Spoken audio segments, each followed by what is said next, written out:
Hi everyone! In this video I'm going to be talking through factorizing by grouping. So whenever you're factorizing, they're going to tell you just factorize, but they're not going to tell you a method. So you need to be aware that there's a few methods that you need to keep in mind. So I usually try to write a list. So can I find a common factor? Can I use difference of two squares? So dots. Can I group?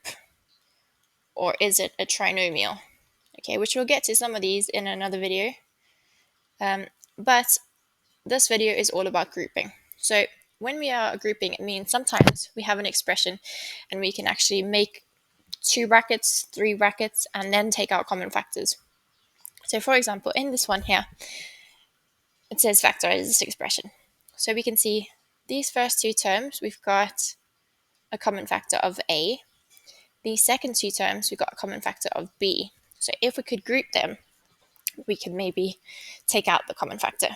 So how you would do this is you would spot these common factors, and I would say I'm going to make that into a group. So AC minus AD, I'm going to put in a bracket because they're one group, and then the second bracket, BC minus BD. Then we can see what we can do is we can take out a common factor. So out of each one. This bracket, we can take out A, so we can take out A, we're left with C minus D. Second bracket, we can take out B as a common factor, we're left with C minus D. And then we can see the reason why we did this grouping is now we've actually got the bracket as a common factor. So now I can say I'm going to take out the bracket as a common factor. So C minus D is my common factor. Let's see what's left. So in this first term, all that's left is the A in front. In the second term, all that's left is the B in front. If you look at the next example, let's try again. So again, you would look, do I have common factors? No. Do I have dots? No. So let's try grouping. So we can see, if we look at the first 2 terms, we've got K in both of those. Okay, so we could take those as our common factor. The second 2 terms, we've got M that we could potentially take out. So we're going to group these again. So first group is going to be just xk plus yk. And now the really important thing here, if I put brackets in here, I keep the minus in front, but I can change the sign inside. Okay, because if I multiplied it out, then if I went minus times a plus, I would get that minus that I originally had. Okay, so it's really important that you do change that sign there. It's also important because if we're going to maybe factorize these brackets, we need the sign to be the same inside. Let's take out our common factors now. So in the first bracket, I can take out k as the common factor. So k, and we're left with x plus y on the inside. On the second bracket then, we're left with, we're going to take out m as our common factor. And we're left with x plus y, which is exactly what we wanted. Now the brackets are exactly the same, so we can take them out as a common factor. And so we are going to end up with, let's see, my common factor is the bracket. And let's see what we are left with. So in the first term, all we are left with is k. The second term, all we are left with is m. And so that is our factorized expression. And one more example here. Okay, it looks a little bit strange, so you might be thinking maybe this is a trinomial one because it's got the x squared. It's not dots because there's no subtraction. Maybe there's some common factors in here. What we're going to do first, if we want to factorize this, let's just get rid of this bracket. So we're just going to go x times 3 and then x times y. So we can see what we were really working with. So the first term stays the same, x squared. Then x times 3 is 3x. X times y is xy. And then that last term stays the same.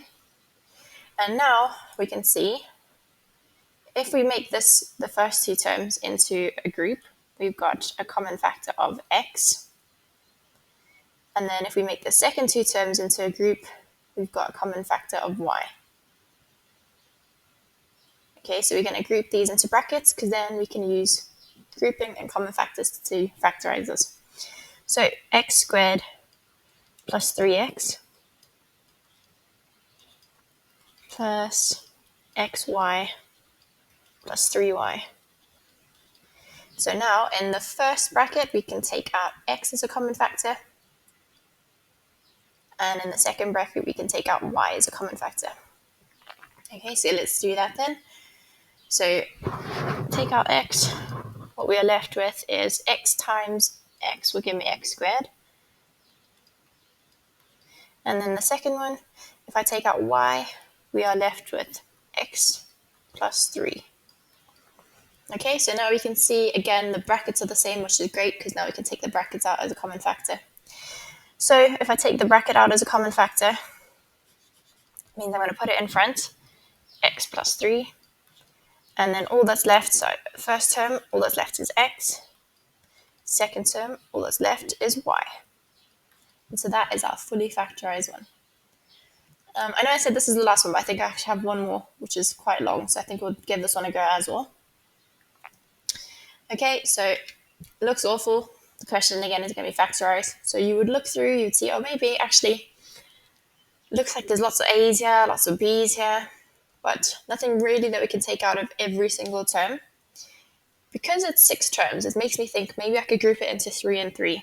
So I'm just going to, it's not always this easy, sometimes I'll mix these around, but I'm just going to try and group it kind of into like that group. Okay, so let's just rewrite it with the proper signs. So the first one, the signs are easy, they're all positive, so 2a squared plus 2ad plus 2ac. And then we got the minus. Remember, when we put brackets, it means all the signs inside the bracket will change.